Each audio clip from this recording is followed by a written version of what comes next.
이번에는 공격성의 개인차에 대해서 설명해 보도록 하겠습니다. 공격성은 자기의 성향이나 공격 성향의 그런 개인차를 통해서 개인차가 공격성에 있어서 이렇게 차이가 나타나는 것을 설명하는 이론인데요. 자기의 성향이 높은 사람일수록 공격성이 높다라고 합니다. 일반적으로 자존심 또는 자기애적 성향이 높은 사람들은 자존감은 낮은 경우가 많습니다. 이들은 자존감이 낮고 자신감만 높은 상황이라서요. 자신이 남보다 우월하다고 여기고 자기는 남보다 특권을 누릴 자격이 있다라고 이렇게 여깁니다. 이러한 자신에 대한 착각과 환상을 이렇게 깨려고 나타난 상대방에게 이렇게 자존심만 강한 사람은 비현실적으로 적개감을 갖게 되지요.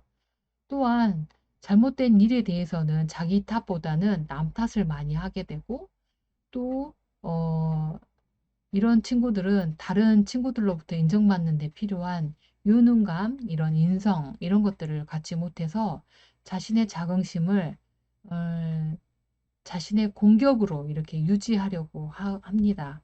그래서 남들이 보이는 복종, 두려움을 자존감의 근거로 삼습니다. 그래서 이러한 친구들은 자신의 공격적인 이런 행동을 통해서 자신이 원하는 것을 얻는데 효과적이라고 생각을 하는 것이지요. 그래서 이러한 적대적인 이런 행동, 사회관계, 이런 것을 통해서, 어, 계속 자기가 원하는 것을 얻게 된 이런 친구들은 성인이 된 이후에도 이러한 패턴을 가지고 본격성을 계속 드러낼 확률이 높습니다.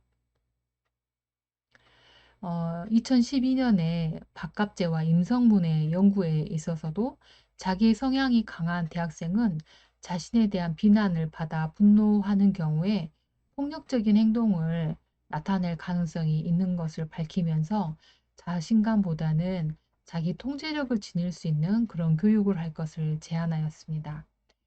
그리고 공격 행동도 공격성의 개인차를 나타내는데 중요한 역할을 하는데요. 우리가 사람들을 만나다 보면 성향이 좀 유난히 강한 그런 사람들을 만나보게 되는데요. 이런 공격 성향이 강한 사람들은 상대방의 그런 애매한 행동을 악이나 적개심을 가지고 있는 행동으로 적대적으로 이렇게 생각하는 경우를 많이 볼 수 있습니다. 이들은 대인 갈등 상황에서 해결을 위한 이런 비폭력적인 행동을 잘 보이지를 못하고 공격적인 행위가 자신을 원하는 것을 얻는데 효과적이라고 생각합니다.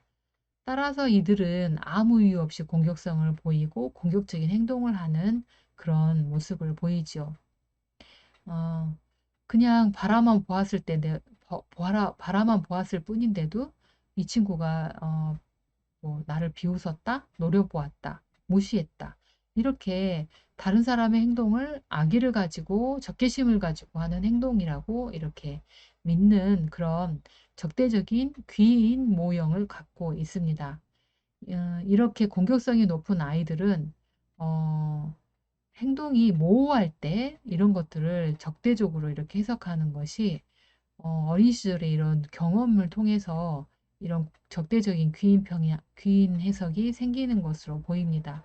따라서 이런 친구들에게는 사람들이 너에게 적대적으로 행동을 했는지 이런 해석에 대해서 좀 더 다르게 해석할 수 있는 방법은 없는지 이렇게 상담을 통해서 가르쳐주고 교육을 통해서 가르쳐주는 것이 필요할 것 같습니다. 그러면 이번에는 공격성을 감소할 수 있는 방법은 어떤 것들이 있는지 살펴보도록 하겠습니다. 첫 번째로는 배출구를 마련하는 것인데요.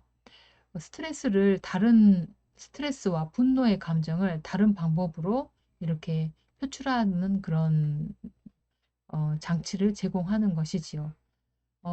예를 들면 이렇게 폭력 성향이 있는 사람이 이렇게 권투를 하는 것은 이렇게 승화라고 이야기하기도 하는데요. 이렇게 자기의 공격성을 다른 방법으로 표현을 하는 것이죠. 바람직한 방법으로. 또는 전쟁 영화, 액션 영화 이런 것들을 보는 것도 간접적으로 이렇게 분노 감정을 표현하는 것일 수도 있겠고요. 오락실에 이런 사격하는 게임이나 또는 운동 이런 직접적인 행동으로 자기의 공격 행동을 배출할 수도 있습니다. 하지만 1편에서는 이러한 정화가 오히려 공격 행동을 증가시킨다라는 주장도 있습니다. 이렇게 설명하는 이유는 음란물을 보면 성적 그 충동을 배출한다라고 이렇게 해석이 되어야 되지만 오히려 성범죄가 줄어들지 않고 증가하는 예들 또는 전쟁 후에 사람들이 많이 죽는 것을 보게 되잖아요. 근데 전쟁 후에 살인율은 전쟁 전보다 더 증가한다고 하네요.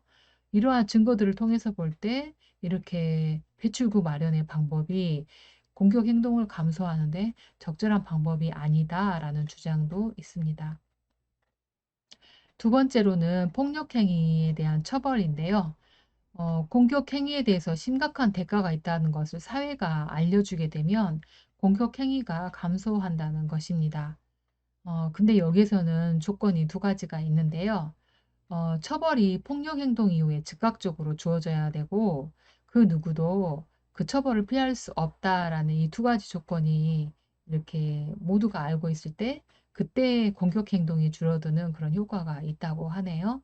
하지만 대개 이 두 가지 조건을 충족시키기가 어렵기 때문에 처벌이 공격 행동을 억제하는 데 기여하지 못하고 있다고 합니다. 음, 예를 들면 사형 제도가 범죄를 억제하는 음, 그런 효과가 있으려면 범죄 후에 이렇게 바로 그 사형이 집행되어야 하는데 우리나라 같은 경우에도 그렇고 많은 나라들이 사형을 집행하는데 여러 시간이 걸리게 되기 때문에 그 즉각적인 처벌이 이루어지지 않기 때문에 폭력행위에 대한 처벌에 있어서 효과적이지 않게 되고요. 또 처벌도 이렇게 어떤 사람은 피할 수 있거나 또는 운이 있거나 이렇게 하면 행동을 해도 그 벌을 받지 않은 경우가 있기 때문에 폭력행위 처벌에 있어서 그 행위가 감소하지 않는다고 하네요. 어찌 보면 태국에서는 태국이나 싱가폴 이런 곳에서는 어떤 범법 행위를 하면 바로 그곳에서 이렇게 강한 처벌이 이루어지는데 거기에서는 되게 뭐 이렇게 쓰레기 버리는 일도 하지 않고 이렇게 관광하는 그런 모습을 보면 즉각적인 처벌이 정말 효과가 있는 것 같습니다. 세 번째는 미디어의 폭력 사건에 대한 보도 통제인데요. 사회학습 이론에서 공격 행동의 대부분은 어떤 폭력 행동의 모델을 보고 이렇게 배우게 되는 것입니다. 따라서 아동들에게 이런 대중매체에서의 그런 폭력 장면 이런 것에 대한 접촉의 시간을 줄이게 되면 폭력 행동을 배울 그런 기회들이 줄어들기 때문에 폭력 행동을 줄일 수가 있게 되죠. 요즘 뉴스에서 어떤 사건이 일어날 때 그 사건에 대해서 자세하게 이렇게 설명을 하게 되면 그것을 모방해서 모방 범죄가 일어날 수도 있기 때문에 현대 사회에서는 이런 보도 내용을 이렇게 통제하는 것들도 사회에 필요한 이야기이겠다라는 생각이 듭니다. 그리고 현대 사회에서는 매체의 폭력 내용을 완전히 줄일 수는 없겠지만 이런 폭력 모델이 이익을 얻기보다는 처벌을 받는 장면을 이렇게 보여주거나 또는 아동의 게임 내용을 좀 더 친사회적으로 이렇게 게임을 바꾸는 그런 작업을 통해서 대중매체의 폭력 장면을 통제하는 그런 방법이 될 수 있겠습니다. 그리고 네 번째로는 좌절 경험의 감소인데요. 좌절 공격성 이론에 따르면 좌절감으로 인해 분노가 공격성의 원인이 되고 있다는 것입니다. 좌절감은 불공정한 사회가 주는 상대적인 박탈감 또는 우리가 일상생활을 살아가면서 이런저런 일들을 통해서 겪게 되는 그런 어, 좌절 이런 것들이 있게 되죠. 요즘 우리 사회에서 어, 좀 전에 설명한 불공정한 사회가 주는 상대적 박탈감에 대해서 이야기했는데 요즘 우리 사회에서 삼포 세대라는 말이 너무나 유명하죠. 모든 것을 포기하고 이렇게 살아가는 그런 청년 세대들 또는 저소득자들 이런 사람들 또 부동산들 부동산 뉴스 이런 것들을 보면 우리가 심리적으로 좌절감을 많이 경험하게 됩니다. 그래서 이런 것으로 인해서 헬조선이다, 금수저다, 이런 이야기들이 많이 나오게 되는 것 같아요. 그래서 이런 사회적으로 보다 균등한 사회가 되도록 노력하는 것, 이런 정책이 사회의 폭력을 감소시킬 수 있는 방법이 될 것 같습니다. 그리고 다섯 번째로는 인지적인 처방인데요. 이것은 좀 사회적으로 보다는 이제 개인적으로 공격성을 감소할 수 있는 처방이 될 수 있을 것 같습니다. 우리가 예를 들어 운전을 하다가 서로 시비가 붙어서 이렇게 막 싸우는 경우 뉴스에서도 많이 보게 되는데요. 이때 서로 감정이 격해져서 보복 운전을 하다가 서로 더 큰 사건으로 되는 경우들이 많이 나타납니다. 어, 이런 이유들은 서로 사과를 하지 않았기 때문에 서로 감정이 만나서 이렇게 큰 사건이 되는 경우들이 너무나 많은 것 같아요. 따라서 상대방에게 자신이 무례한 행동을 했다라고 생각이 들면 바로 사과하고, 그러면 상대방도 그런 상대방의 실수에 대해서 웃어 넘길 수 있을 것 같거든요. 그런데 요즘 우리 사회에서는 사과를 하는 것에 대해서 되게 인색한 것 같습니다. 이런 내가 상대방에 대해서 실수를 하게 되면 바로 사과를 하게 되면 상대방의 그런 분노심도 사라지게 되고, 더 오히려 친한 그런 안전운전을 바라는 그런 인사를 나누고 이렇게 헤어질 수도 있는 것이잖아요. 그러니까는 내가 상대방을 언짢게 했다면 바로 사과하고, 사과를 했는데 근데 화가 이미 난 후에 그렇게 사과를 하면 놀리는 것으로 생각되어서 싸움이 그쳐지질 않기 때문에 어, 얼른 얼른 내가 실수했다 생각되면 사과하는 그런 태도도 중요할 것 같습니다. 그리고 마지막으로는 방범적인 사회환경 조성에 대해서 말씀드리고 싶습니다. 깨진 창문 이론이라는 것이 있는데요. 1980년도에 뉴욕의 지하철은 그야말로 어, 아주 무법천지였다고 합니다. 이곳은 중범죄가 끊이지 않았고 총도 막 발사가 되고 이 지하철 차량에는 낙서와 쓰레기로 아주 지저분한 곳이었다고 하네요. 1980년대에 이렇게 지저분했던 뉴욕의 지하철이 1990년대 새로운 시장이 부임하면서 완전히 바뀌게 되었다고 합니다. 거짓말같이 범죄율도 줄어들고 무임승차자도 이렇게 줄어들고 이렇게 했는데, 그 방법이 무엇이었냐면요. 경범죄를 줄어들게 했다고 합니다. 지하철에 낙서를 지우고 깨끗하게 운영하고, 또 무임승차자를 잡아서 어, 그 무임승차를 하지 않고, 이렇게 작은 그런 범죄들을 줄이게 되니 중한 범죄들인 총기 난사나 이런 사건 사고들이 이렇게 자연스럽게 줄어들었다는 것이죠. 이 깨진 창문 이론에서는 어떤 상황이 이렇게 더 큰 상황을 만들어낸다, 이런 것들을 설명할 때 많이 설명되는 이론인데요. 이것처럼 방범적인 환경을 조성을 하게 되면 공격성이 자연스럽게 비행을 할 수 있는 환경이 조성되지 않기 때문에 비행을 막을 수 있게 된다는 것이지요. 따라서 우리의 거리, 밤의 거리의 그런 조명, 이런 것들이 밝게 하게 되면 이 거리에서의 범죄율도 줄어들게 되는 것이죠. 밝은 곳에서는 인상착의가 드러나고 얼굴이 드러나고 CCTV가 있고 이렇게 하게 되면 내가 누구인지 정체가 드러나기 때문에 범행을 자제하게 된다는 것입니다. 따라서 깨끗한 거리 환경, 이런 것들은 범죄의 공격성 이런 감소에 중요한 역할을 하게 되는 것입니다.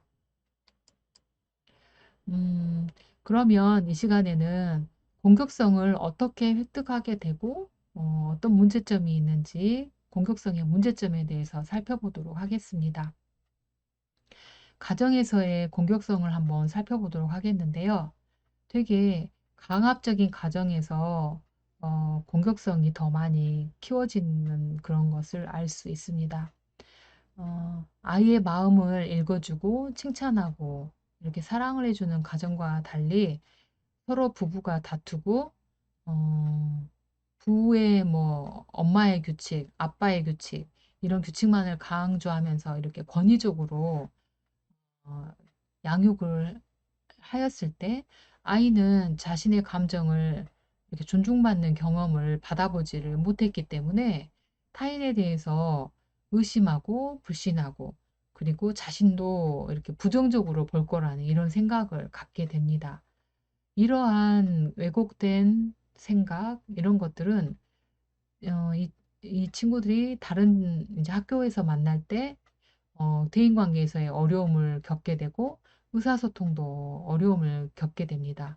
그래서 자신의 감정을 어떻게 표현할지를 알 수가 없기 때문에 부모님이 했었던 그 부부 싸움의 모습을 배워서 친구들에게 사용할 수밖에 없는 그런 것이지요.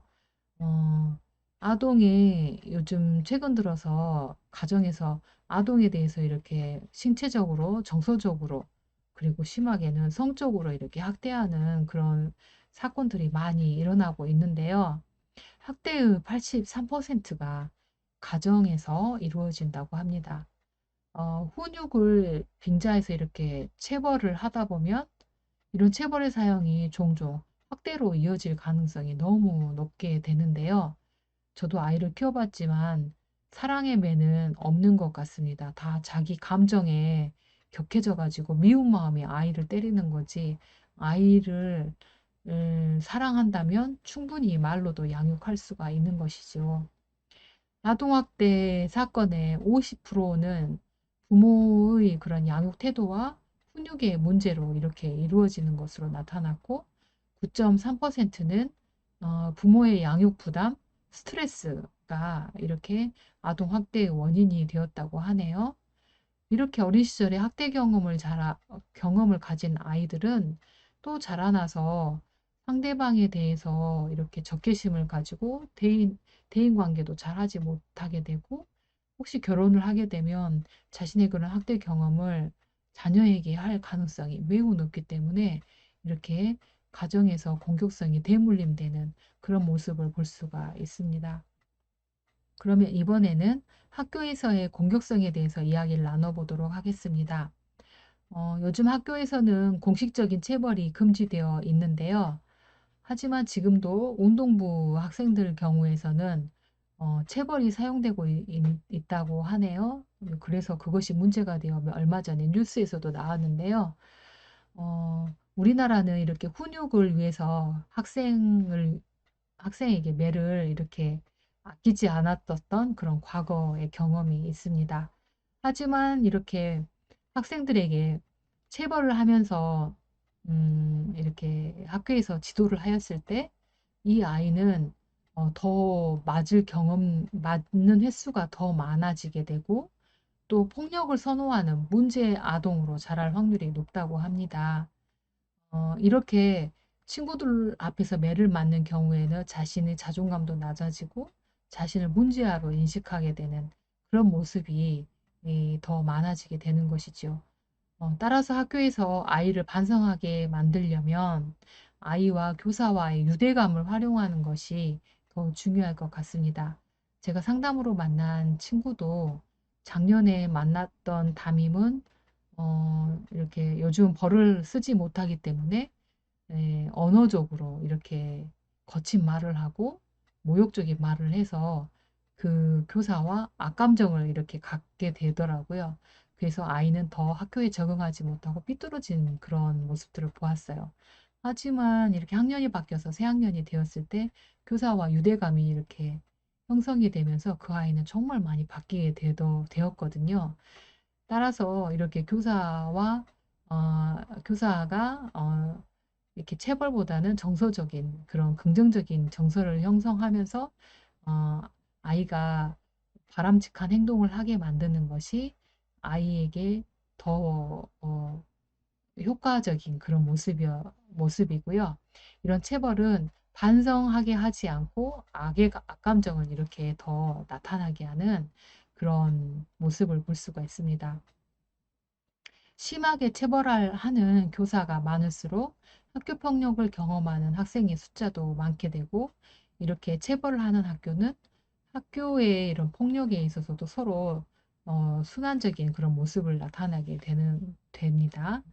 이번에는 공격성이 나타나는 형태에 대해서 살펴보도록 하겠습니다. 공격성은 능동적인 공격성으로 또는 수동적인 공격성으로 이렇게 나타나는데요.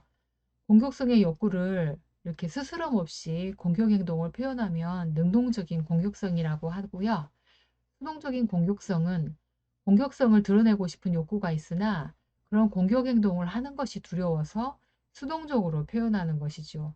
정말 음, 이렇게 어떤 사람에게 욕을 하고 싶지만 그런 욕을 참아 할 수가 없기 때문에 이렇게 뭐 이렇게 이불을 때린다든지 이렇게 방향을 바꾸는 걸 수동적 공격성이라고 합니다. 그리고 이제 직접적 공격성은 공격의 욕구를 언어나 신체적인 행위로 이렇게 공격성을 표현하는 것이 직접적으로 공격 표현하는 것이고요. 회피적인 공격성은 공격 행위를 자신에게 하는 걸 회피적 공격성이라고 합니다. 좀 전에 설명해 드렸듯이 자기에게 공격을 하는 것이 이렇게 회피적 공격성인데요. 이런 것들은 자살이나 자해 이런 행동으로 나타나게 됩니다. 최근 청소년들의 그런 온라인상의 공격성도 문제가 되고 있는데요. 청소년들은 건전한 놀이 문화도 없고 공격성을 어떻게 건강하게 표출하는 것인지 그런 방법도 알지 못하기 때문에 자신의 공격성을 가상의 공간에서 이렇게 표현을 하게 됩니다. 그래서 게임이나 그다음에 SNS 댓글, 그다음에 또 비방, 욕설글 이런 것들을 올리면서 어, 이렇게 공격성을 표현하는 경우들이 많이 있지요. 그리고 또 이제 타인 공격은 자신보다 이렇게 자신을 공격하는 것이 아니라 타인을 공격하게 되면서 이렇게 편집적으로 타인에 대해서 신뢰를 갖지 않아서 타인에 대해서 이렇게 쏘아붙이는 그런 모습, 그리고 한 꼬투리를 잡아서 계속 그 상대방을 공격하는 모습들이 편집적으로 나타나는 그런 공격성이라고 볼 수 있습니다. 음, 보통 청소년들은 욱하는 그런 감정들이 폭발을 하게 되면 이런 모습을 본 부모님들이 이 청소년들이 너무나 버릇없다고 생각해서 이렇게 똑같이 이렇게 쏘아붙이는 그런 행동을 하기가 쉽습니다.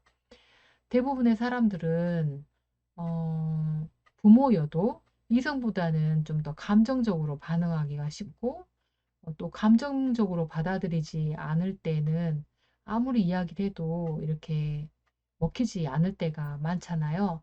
따라서 청소년들이 이렇게 감정이 폭발해서 이렇게 이야기할 때는 그때는 잠시 피하고 이 자녀가 좀 더 정서적으로 안정이 되고 난 뒤에 그때 이렇게 이야기를 조용히 나눠보는 것이 이 청소년을 양육하는 데 있어서 좀 팁일 것 같습니다. 음, 부모가 어른이라는 이유로 청소년을 이렇게 자기 자녀라는 이유로 심하게 윽박지르거나 이렇게 하면 청소년의 공격성을 이렇게 더 촉발시키게 되고 이 아이가 공격성이 없는 친구라고 하면 자신에게 그 공격 행동을 하는 경우가 많거든요. 따라서 부모는 자기 자녀의 공격성에 똑같이 반응하기보다는 아이가 왜 그랬을지 이렇게 좀 더 행동을 생각해 보고 좀 더 공감적인 그런 어, 대화를 통해서 자녀와 이야기 나누다 보면 부모의 공격성도 낮아지게 되고 자녀의 공격성도 낮아지는 그런 모습을 경험하게 될 것입니다. 그러면 우리가 건강한 공격성을 발휘를 해야 될 텐데요. 자신을 지키는 공격성에는 어떤 것들이 있는지 살펴보도록 하겠습니다. 음, 공격성은 보통 두 가지 의미가 있는데요. 하나는 좌절에 대하여 분노를 가지게 되어서 이렇게 나타나는 그런 공격성이고요. 또 하나는 개인이 가지고 있는 에너지도 공격성이라고 할 수 있습니다. 이 시간에 말하고자 하는 것은 이제 두 번째 개인이 가지고 있는 에너지를 말하는 건데요. 저도 상담을 하기 전에는 공격성은 나쁜 것이다 라고 이렇게 생각을 했었습니다. 하지만 이 내 안에 있는 에너지, 힘 이런 것을 음, 이 원천이 바로 공격성이라는 것이지요. 우리를 흥인할 수 있게 만들어는 이런 원초적인 에너지이고 삶을 지탱하는 그런 의지 이런 것들이 바로 공격성입니다. 이러한 공격성을 우리가 부모로가 받아주지 못하고 내가 잘 키워내지 못하게 되면 이 공격성은 긍정적으로 어떤 것을 할 수 있는 힘으로 발현되기보다는 부정적으로 이렇게 작용하게 됩니다. 그래서 이렇게 파괴적인 그런 모습으로 자신에게 나타나게 되면 나와 상대방에게 이렇게 상처를 주고 어, 공격성을 잘못 사용하게 되는 것이죠. 따라서 공격성을 잘 사용하게 되면 사람들은 흥이 나고 자신의 인생을 잘 살아가게 되는 것입니다.